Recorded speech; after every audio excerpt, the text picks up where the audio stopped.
गुणमानकु नहीं उठिछि गुरुतर प्रश्न 15 दिन गला नाही निर्माण काम अति निम्नमानर कार्य को बढ़ुछि असंतोष कांचीपाड़ कॉलोनी साहि रे दुई थर निर्माण सत्वे भांगुछि काहींकी रास्ता बाप नाही मन इच्छा काम करी हेउछि सरकार टंका आत्मसात कार्यानुष्ठान एवं आउथरे निर्माण कार्य करने को दाबी कले अंचलवासी केन्दुझर जिला आनंदपुर ब्लॉक अंतर्गत कंटीपाड़ पंचायत कॉलोनी साहि रे दुई थर निर्माण सत्वे काहींकी भांगुछि रास्ता ताहाकु नै साधारण लोकक मनरे अनेक प्रश्न सृष्टि होइछि।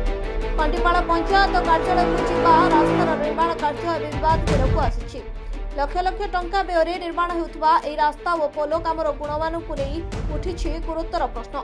अंचलवासी अभियोग अनुसार काम सरिबार मात्र 15 दिन मध्य रास्ता भांगिबा आरंभ हो जाइछि। स्थानीय लोक माने कहिसंति जे निर्माण काम रे निर्धारित भागमाप रखा जाय नथिला एवं अति निम्नमानर सामग्री व्यवहार करा जाइछि। फल दुई थर निर्माण होइथिले मध्य रास्ताटी स्थायी होई पारुनी।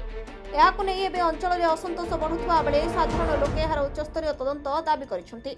पार्वती बिंधाणी कंटीपाड़ कॉलोनी से काम हला आज्ञा थरे काम हला से रकम भांग गला फिर संगे संगे 8 दिन जाई नहीं फिर काम हला फिर यही रकम हो गला सीमेंट भाग सेमती दौना आउ ताड़ी देते खाली माटी फाटी तले पकई देकी ऊपर चिप्स दुटा पकई देकी काम करमती दीदी थर काम कले भांगी गला ठीक केमिति एते असुविधार चलीमु कादुओ रास्ता पंचायत ऑफिस जीमु केमिति ना घर को जीमु केमिति कौन करिमु आमे कम सीमेंट बाली देकी आउ लाभ खाइबा पाई ए रकम काम सब करूचंती आउ आसीबो कोठी भल काम आउ थरे एटा जेमिति काम हो।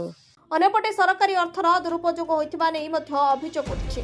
तेणु दोषीଙ୍କ विरोधରେ कड़ा कार्यानुष्ठान सह पुनर्बार उच्च गुणमान रे रास्ता निर्माण करबाको अंचलवासी दाबी करिसंती। तबे लक्ष लक्ष टंका खर्च होइतिले मध्य काहीकि अति निम्नमानर काम होला एवं एथिपाई काहा विरोधରେ कार्यानुष्ठान होउछि ताहा देखिबाको बाकी रहिला। आनंदपुर गणेश साहू रिपोर्ट ओडिशा न्यूज सत्य।